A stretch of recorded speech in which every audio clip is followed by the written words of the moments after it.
Oh man, say it ain't so. Y'all better hope and pray this is not true. This is getting crazy. Brian Norman Sr. potentially exposes a plot to get Jaron Boots Ennis up out of that belt. It's a setup, y'all. It's a setup. And I'm going to break it down, let you know what was said, and give my thoughts in this video, but definitely stay tuned to the end. This is some pretty earth-shattering stuff if you've been following this particular saga between Brian Norman and Jaron Boots Ennis. But first, we got to get into what he had to say. Roll the clip. Plot twist. Eddie Hearn used Boots to get Conor Benn in position to get that motherfucking title. He been mad at goddamn Boots for a long time, and he wanted Conor Benn to be the motherfucking champion. He gonna convince Boots to go up to 154, and Conor Benn gonna be the champion at 147. Watch what I tell you. So you guys just heard it. Now I'm gonna read the caption and then give you my thoughts. Brian Norman says, and he tagged him, Eddie Hearns, fast talking Eddie, fast Eddie, think he's slick. Yo ad not trying to make no muffin fights. You been working as a double agent the whole time. Done came and used, he meant to say came, I'm sure. No did he done came and used the Americans as pawns to get what you really want. That's Conor Benn, a welterweight title. Now, I gotta warn you, I'm not gonna lie to you, kid. There's a lot of people who aren't understanding the bigger picture. Like this guy saying, I can't wait till y'all lose. Some boxing fans are beta males and they are emotional. They care more about confirmation bias as opposed to listening to what someone is saying, applying it, and seeing if it makes sense. You have all these sidebar conversations, and what he is suggesting is rather shocking. And I'm going to continue to expose and explain that in this particular video.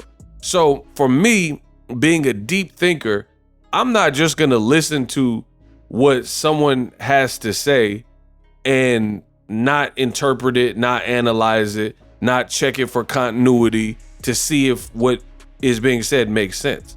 So, you know, as I prepare this video, your boy Ego did his research. I'm trying to tell you how this game is. I am the best in the business and it's not even close. Come to my channel for authoritative, definitive, great opinions, and accurate information. There are a lot of content creators just rushing out content for clicks. Quick 2-4 minute videos, misinformation, disinformation, not knowing the facts, not knowing the fighters' names and the players, the faces, and not peeping the scene. Come to Boxing Ego. Point blank, period. So, Jaron Ennis, as we know, he was ordered to fight Karen Chukadasian, which is a guy he already fought. It's a hard fight to sell, etc.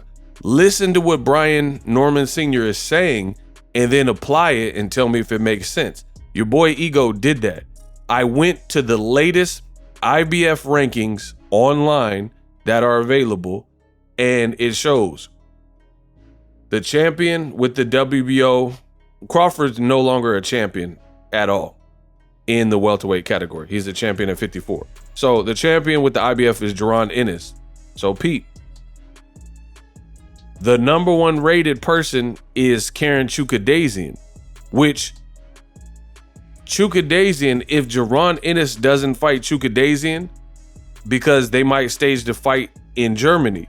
So many are reporting that Jaron Boots Ennis could vacate his belt as a real life option, vacate his belt and move to 154, which goes totally against what Jaron Ennis has stated that he wanted to do.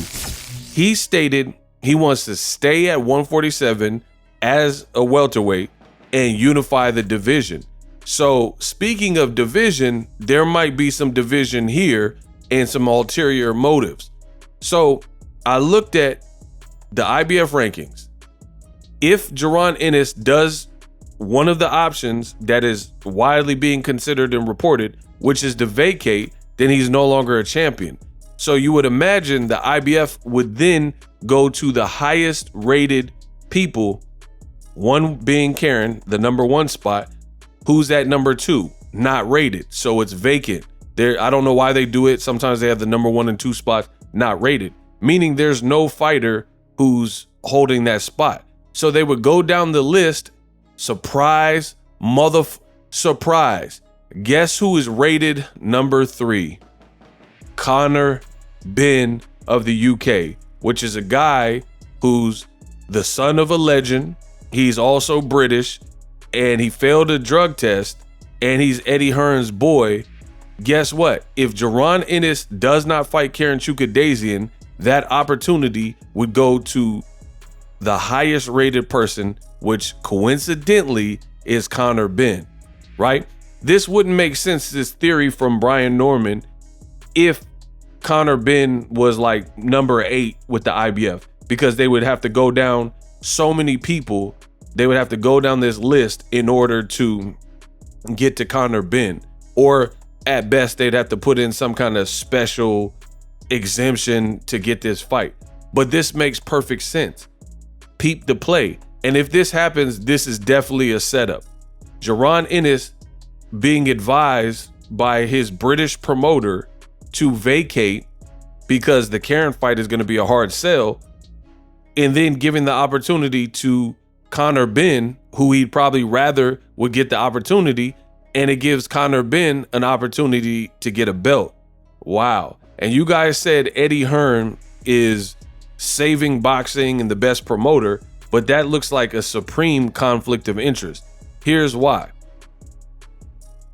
When Cody Crowley was no longer available, why didn't Eddie Hearn put up a better fight that everybody thought should be the instant look, which is Jaron Ennis and Conor Benn?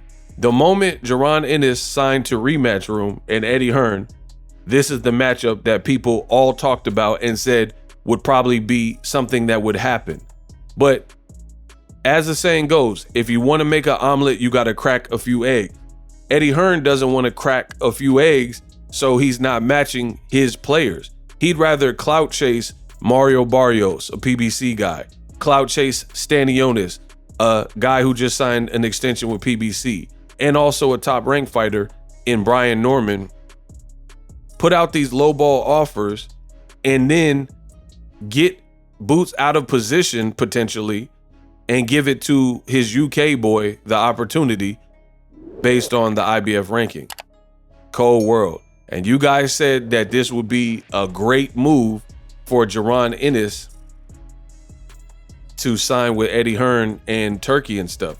I'm not seeing the vision, because this is a finesse. This is where I'm from. That's what you would call a finesse.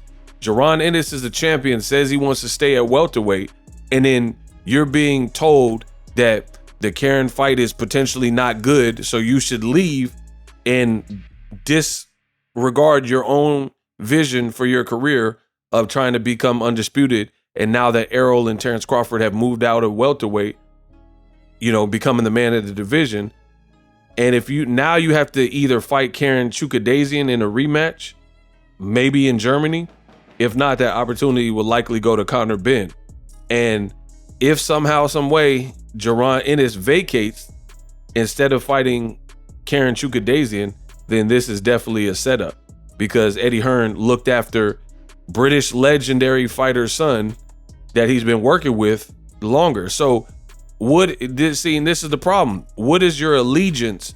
Is your allegiance to what's best for boxing, or is your allegiance to, let me look after my own, like my fellow countrymen? Because Boots is the name that people are buzzing about. Boots never failed a drug test. So why? I don't care about son of a legend and all that. Julio Cesar Chavez Jr. is an F up, and he's the son of a legend. So we care about what's right. And globally, I think Boots is the name that people want to see him in big fights. Conor Benn messed it up when he tested positive and then blamed it on scrambled eggs. So this is like gross negligence if Boots is finessed out of his belt, told to move up, and then that opportunity goes to longtime Eddie Hearn signee, Conor Benn. And it looks like the stage is set. In America, no one really knows or cares about Conor Benn like that, right? And the best opportunity would be Conor Benn versus Jaron Ennis. So you see Eddie Hearn's not making that particular fight. So it looks like he's trying to salvage his fighter, all the while not offering an opportunity for Jaron Ennis. So what Brian Norman is saying makes a lot of sense, at least to me.